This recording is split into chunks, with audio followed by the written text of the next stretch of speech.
आज आपण एका अत्यंत महत्त्वाच्या विषयावर सखोल चर्चा करणार आहोत. म्हणजे एक प्रकारे जगातील सर्वात मोठ्या फसवणुकीबद्दल आपण बोलणार आहोत. फसवणूक? म्हणजे नेमकी कोणती फसवणूक म्हणायची आहे तुम्हाला? हो ना, म्हणजे अशी फसवणूक जिथे आपण कागदाच्या तुकड्यांसाठी स्वतःच्या आयुष्यातील सर्वात मौल्यवान वर्षे विकतो, अहोरात्र काम करून शरीराची झीज करतो आणि शेवटी त्याच कागदांच्या तुकड्यांनी शांत झोप लागण्यासाठी झोपेच्या गोळ्या विकत घेतो. अरे बापरे, हे तर खूपच भीषण वास्तव आहे. अगदी. आपण सगळे एका अदृश्य शर्यतीत धावत आहोत, जिथे यशाची व्याख्या बँक बॅलन्स, मोठ्या गाड्या आणि शहराच्या मध्यभागी असलेल्या आलिशान घरांवर ठरवली जाते. पण हे सगळं मिळवूनही जेव्हा रात्री झोप लागत नाही, शरीरात एक अनामिक थकवा जाणवतो आणि मन सतत एका अज्ञात भीतीच्या छायेत वावरत असतं, तेव्हा एक अत्यंत अस्वस्थ करणारा प्रश्न समोर उभा राहतो की आपण खरोखर श्रीमंत आहोत का? हा प्रश्न प्रत्येकाला आयुष्यात कधी ना कधी पडतोच. आणि म्हणूनच आजच्या या सखोल चर्चेत आपण एका अशा स्रोताचा अभ्यास करणार आहोत जो श्रीमंतीच्या या पारंपरिक संकल्पनेला मुळापासून हदरवून सोडतो.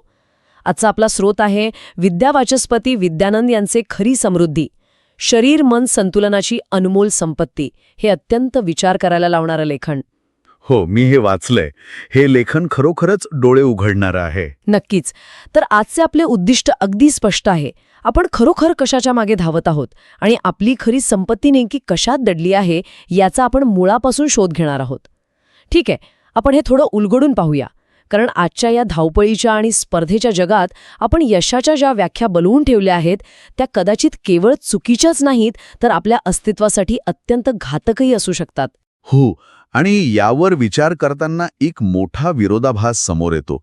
आपण बाहेरच्या जगातील यशाच्या इतके आहारी गेलो आहोत की आपण ती संपत्ती पूर्णपणे विसरलो आहोत जी जगातील कोणत्याही दुकानात विकत मिळत नाही. विद्यावाचस्पती विद्यानंद अतिशय शांत आणि नेमक्या शब्दात आपल्याला एका अशा सत्याची आठवण करून देतात जे आपण सगळे जाणून आहोत, पण सोयीस्कररित्या त्याकडे दुर्लक्ष करतो. म्हणजे शारीरिक आणि मानसिक स्वास्थ्याबद्दल ते बोलत आहेत, बरोबर? अगदी तेच. मोठी घरे किंवा बाह्य सुखसोयी ही खरी श्रीमंती असूच शकत नाही. निरोगी शरीर आणि शांत स्थिर मन हीच ती खरी संपत्ती आहे जी जीवनाला खऱ्या अर्थाने अर्थपूर्ण आणि आनंदी बनवते. हे बघा, आपण हजारो रुपये खर्च करून अत्याधुनिक वैद्यकीय सुविधा विकत घेऊ शकतो, पण शरीराचे नैसर्गिक आरोग्य विकत घेऊ शकत नाही. हे अगदी खरं आहे. आपण लाखो रुपयांची आलिशान गादी विकत घेऊ शकतो, पण शांत आणि सखोल झोप कोणत्याही चलनाने मिळवता येत नाही. ही अशी संपत्ती आहे जिची जाणीव आपल्याला ती कायमची गमावल्यानंतरच जास्त तीव्रतेने होते. आणि म्हणूनच आपण सर्वात आधी या खऱ्या संपत्तीच्या पहिल्या स्तंभाकडे वळूया, म्हणजे शारीरिक स्वास्थ्य. सामान्यतः जेव्हा आपण आरोग्याबद्दल विचार करतो तेव्हा आपली व्याख्या खूपच संकुचित असते. म्हणजे तुम्हाला म्हणायचंय की आजार नसणे म्हणजे आरोग्य, असा आपला समज असतो. अगदी बरोबर. जर आज ताप नाही, सर्दी नाही किंवा कोणतेही वैद्यकीय उपकरण शरीराला जोडलेले नाही, याचा अर्थ आपण निरोगी आहोत असा आपला एक सर्वसाधारण समज असतो. पण मला सांगा, शारीरिक स्वास्थ्य म्हणजे केवळ आजार नसणे इतकेच मर्यादित आहे का? हे एखाद्या अत्याधुनिक स्मार्टफोनसारखे नाही का, ज्याची बॅटरी कायम 10% असते? अच्छा, हे उदाहरण अगदी अचूकपणे आजची परिस्थिती मांडतेय. फोन बंद पडलेला नाहीये, तो चालू आहे, पण तो कोणत्याही क्षणी शटडाऊन होऊ शकतो. हो ना, आणि तो त्याचा पूर्ण क्षमतेने चालतच नाहीये. केवळ आजारी नसणे म्हणजे आरोग्य कसे असू शकते? नक्कीच नाही. केवळ बंद पडलेला नाही म्हणून ती प्रणाली उत्तम स्थितीत आहे असा निष्कर्ष काढणे ही मोठी चूक आहे. विद्यावाचस्पती विद्यानंद यांच्या लेखनात हाच मुद्दा अत्यंत प्रखर्षाने मांडला आहे. शारीरिक स्वास्थ्य म्हणजे आजाराचा अभाव नव्हे, ही अत्यंत निष्क्रिय व्याख्या झाली. मग सक्रिय व्याख्या काय असेल? खरे आरोग्य म्हणजे शरीरातील प्रत्येक अवयव, प्रत्येक पेशी सुदृढपणे आणि तिच्या पूर्ण क्षमतेने कार्यरत असणे. फक्त आजारी नसणे ही एक तडजोड आहे, पण सुदृढ असणे ही एक अत्यंत सक्रिय, ऊर्जेने सळसळणारी स्थिती आहे. जेव्हा आपण पूर्णपणे निरोगी असतो तेव्हा शरीरात एक प्रकारची नैसर्गिक लवचिकता असते, ज्याला आपण रेझिलियन्स म्हणतो. अगदी बरोबर. आणि हीच लवचिकता कोणत्याही बाह्य आघाताला सहज तोंड देऊ शकते. म्हणजे शरीराने आपल्याला फक्त दिवसभर टिकवून न ठेवता नवीन गोष्टी करण्यासाठी उभारी दिली पाहिजे. पण हे प्रत्यक्षात साध्य कसे होते? कारण स्त्रोतात आहार, व्यायाम, झोप आणि जीवनशैली या 4 घटकांचा उल्लेख आहे. पण वरवर पाहता हे खूपच सामान्य सल्ले वाटतात, जे आपण लहानपणापासून ऐकत आलो आहोत. यात नवीन काय आहे? येथे सर्वात लक्षवेधी बाब म्हणजे आपण हे सल्ले ऐकले असले तरी त्यामागील विज्ञान आणि त्यांची शरीरावरील प्रत्यक्ष कार्यपद्धती आपण कधीच समजून घेतलेली नाही. हे 4 घटक केवळ सल्ले नाहीत, तर ते आपल्या पेशींच्या पातळीवर काम करणारे मुख्य इंजिनियर्स आहेत. उदाहरणादाखल आपण झोपेचा विचार करूया. झोप म्हणजे फक्त विश्रांती ना? नाही, तिथेच आपण चुकतो. विज्ञानाने आता हे सिद्ध केले आहे की जेव्हा आपण सखोल झोपेत असतो तेव्हा आपल्या मेंदूत ग्लिम्फॅटिक सिस्टम नावाची एक अत्यंत प्रभावी स्वच्छता यंत्रणा सक्रिय होते. अच्छा, म्हणजे एक प्रकारची क्लीनिंग प्रोसेस. होय, दिवसभर विचार करून आणि काम करून मेंदूत जे अमायलाइड बीटा सारखे विषारी घटक साठलेले असतात त्यांना अक्षरशः धुवून काढण्याचं काम झोपेत होतं. जर आपण पुरेशी झोप घेतली नाही तर ही स्वच्छता होत नाही आणि हे विषारी घटक मेंदूत साठून राहतात. बापरे, म्हणजे झोप ही केवळ विश्रांती नसून ती एक अत्यंत गुंतागुंतीची आणि आवश्यक डिटॉक्सिफिकेशन प्रक्रिया आहे. आणि व्यायामाच्या बाबतीतही असेच काहीसे घडत असावे, बरोबर? आपण सामान्यतः व्यायामाचा संबंध केवळ वजन कमी करणे याच्याशीच जोडतो. अगदी बरोबर. आणि इथेच आपला दृष्टिकोन चुकतो. व्यायाम केवळ बाह्य स्वरूपासाठी नाही. जेव्हा आपण नियमित व्यायाम करतो तेव्हा आपल्या पेशींमधील मायटोकॉन्ड्रिया, ज्याला आपण पेशींचे ऊर्जा केंद्र म्हणतो, त्यांची संख्या आणि कार्यक्षमता वाढते. म्हणजे व्यायाम आपल्या शरीराची बॅटरी कॅपॅसिटी वाढवतो तर? हो, सोप्या भाषेत सांगायचे तर तेच. त्याचप्रमाणे योग्य आहार केवळ पोट भरण्यासाठी नसून तो शरीरातील आतड्यातील कोट्यावधी उपयुक्त जीवाणूंना पोषण देतो, जे आपली रोगप्रतिकारशक्ती आणि मानसिक स्थिती नियंत्रित करतात. जेव्हा हे 4ही घटक एकत्रितपणे काम करतात तेव्हा शरीर खऱ्या अर्थाने निरोगी बनते. आणि त्याचा थेट परिणाम असा होतो की काम करण्याची ऊर्जा आणि एकाग्रता कित्येक पटींनी वाढते. या सर्व वैज्ञानिक स्पष्टीकरणामुळे हे नक्कीच जाणवतं की आपण या जैविक यंत्रणेला किती गृहीत धरतो. पण इथेच हा विषय खऱ्या अर्थाने रंजक ठरतो. ते कसे काय? कारण केवळ शारीरिक ऊर्जेने किंवा या हार्डवेअरच्या क्षमतेने सगळे प्रश्न सुटत नाहीत. मगाशी वापरलेल्या उपमेकडे परत जायचे झाल्यास, समजा आपल्याकडे तो अत्याधुनिक स्मार्टफोन आहे, त्याची बॅटरी 100% आहे, प्रोसेसर सर्वात वेगवान आहे, पण जर त्या फोनच्या ऑपरेटिंग सिस्टीममध्ये अँक्झायटी किंवा तणाव नावाचा व्हायरस शिरला असेल तर काय होईल? अरेच्या, मग तर ते उत्तम हार्डवेअर असूनही बॅटरी वेगाने ड्रेन होणारच आणि फोन हँग होणारच. अगदी तेच. तो बॅकग्राऊंडमध्ये सतत चालू राहील. आजच्या काळातील सर्वात मोठं संकट हेच आहे. आपण शरीरासाठी जिममध्ये जातो, पण आजकाल शरीरापेक्षा मनावरच जास्त आघात होत आहेत. आणि हे थांबवणं शक्य आहे का? कारण तणाव तर आजच्या यशाच्या प्रक्रियेचा एक अविभाज्य भाग मानला जातो. हा, आजच्या आधुनिक जीवनशैलीतील सर्वात ज्वलंत आणि कळीचा मुद्दा आहे. आपण या हसल कल्चरच्या इतके आहारी गेलो आहोत की आपण तणावाला यशाचं मेडल मानू लागलो आहोत. पण स्रोतात अत्यंत स्पष्टपणे नमूद केले आहे की शरीराइतकेच किंबहुना त्याहून अधिक मनाचे स्वास्थ्य अत्यंत महत्वाचे आहे. हे तर आहे.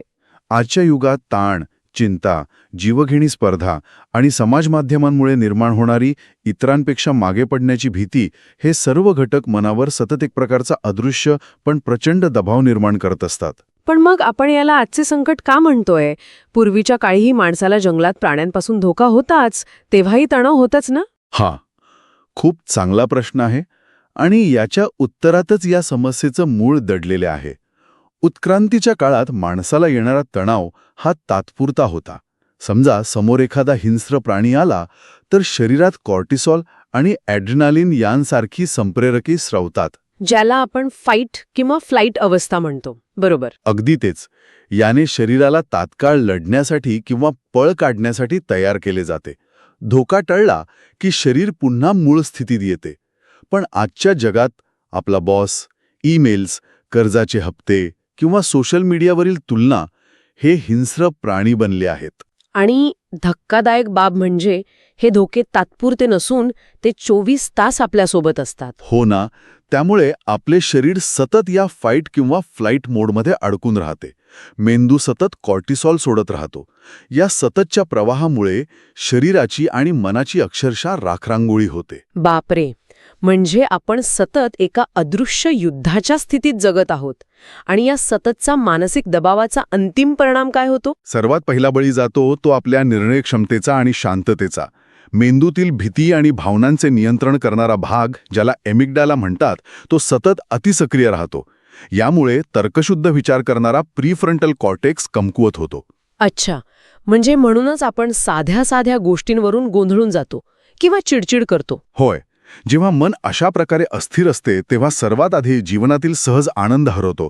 छोट्या छोट्या गोष्टींतून मिळणारं समाधान नाहीसं होतं आणि शेवटी हे सगळं जीवनच नीरस आणि कंटाळवाणे वाटू लागते.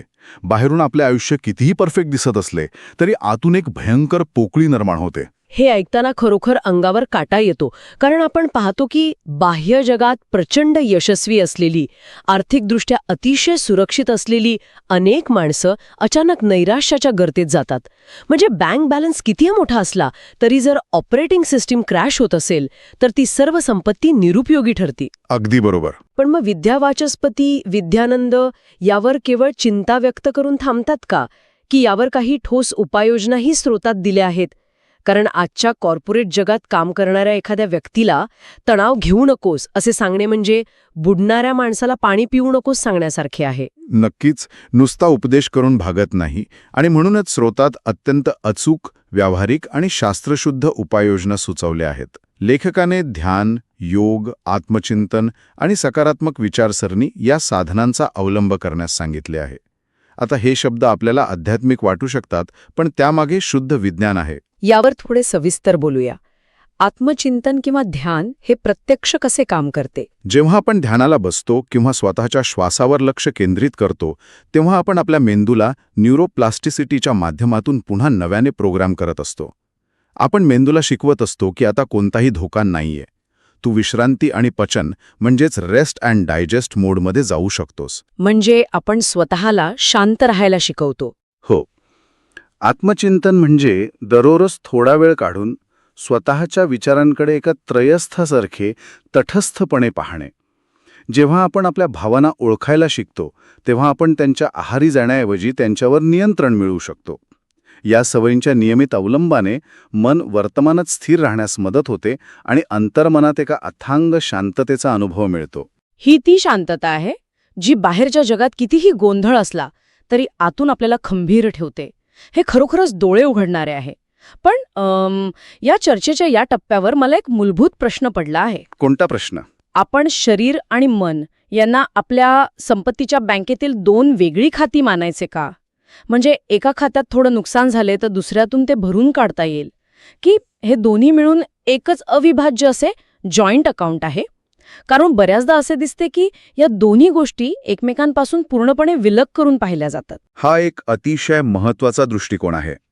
जर आपण याला व्यापक दृष्टिकोनातून जोडले तर शरीर आणि मन हे दोन वेगळे कप्पे असूच शकत नाहीत. त्यांचा परस्परांशी अत्यंत सखोल आणि अतूट संबंध आहे. ते केवळ एकाच नाण्याचे दोन बाजू आहेत, तर ते एकाच प्रवाहाचे दोन पैलू आहेत. म्हणजे पचनसंस्था आणि मेंदू यांचा काही संबंध आहे का? हो, अगदी थेट संबंध आहे. आधुनिक विज्ञानाने वेगस नर्व्ह आणि गट ब्रेन ॲक्सेसच्या माध्यमातून हे सिद्ध केले आहे की पचनसंस्था आणि मेंदू यांचा सतत संवाद सुरू असतो.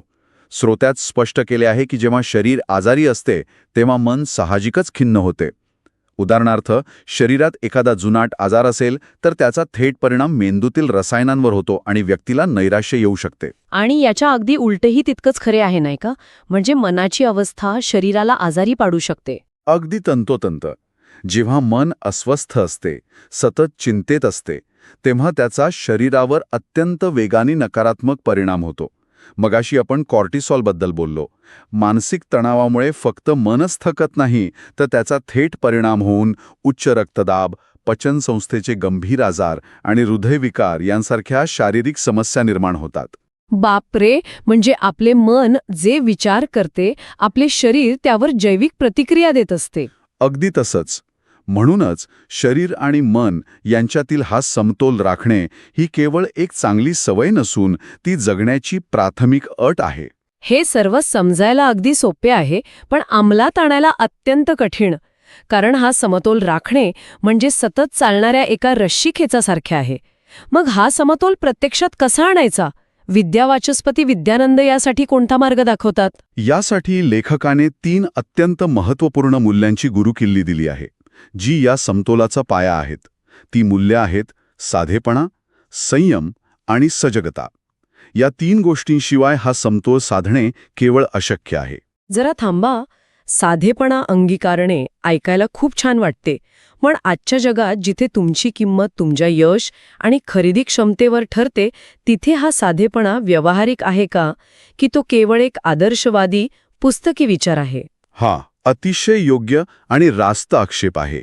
पण हे बघा, इथे साधेपणा याचा अर्थ गरिबीत जगणे किंवा महत्वाकांक्षा सोडून देणे असा अजिबात नाही. साधेपणा म्हणजे जीवनातील अनावश्यक गुंतागुंता आणि निर्णयांचा थकवा कमी करणे. अच्छा, म्हणजे आपल्याला खरोखर कोणत्या गोष्टी आनंद देतात आणि कोणत्या गोष्टी आपण केवळ जगाला दाखवण्यासाठी करत आहोत, यातील फरक ओळखणे. अगदी बरोबर. ज्या गरजा आपण स्वतःवर लादून घेतल्या आहेत त्या कमी करणे म्हणजे साधेपणा. दुसरे मूल्य आहे संयम. आजच्या इन्स्टंट ग्रॅटिफिकेशनच्या म्हणजेच एका क्लिकवर सर्व काही मिळवण्याच्या जगात आपला संयम संपत चालला आहे. प्रत्येक गोष्ट लगेच मिळवण्याच्या अट्टाहासाला आवर घालणे म्हणजे संयम. आणि तिसरे मूल्य सजगता म्हणजे काय? आपण जे काही करत आहोत, जे खात आहोत किंवा जो विचार करत आहोत त्याबद्दल पूर्णपणे जागरूक असणं. बऱ्याचदा आपण जेवताना टीव्ही पाहत असतो किंवा चालताना फोनवर असतो. आपण वर्तमान काळात नसतोच. आपण नेहमी भूतकाळात किंवा भविष्यात जगत असतो. हो ना. सजगता आपल्याला वर्तमानात आणते.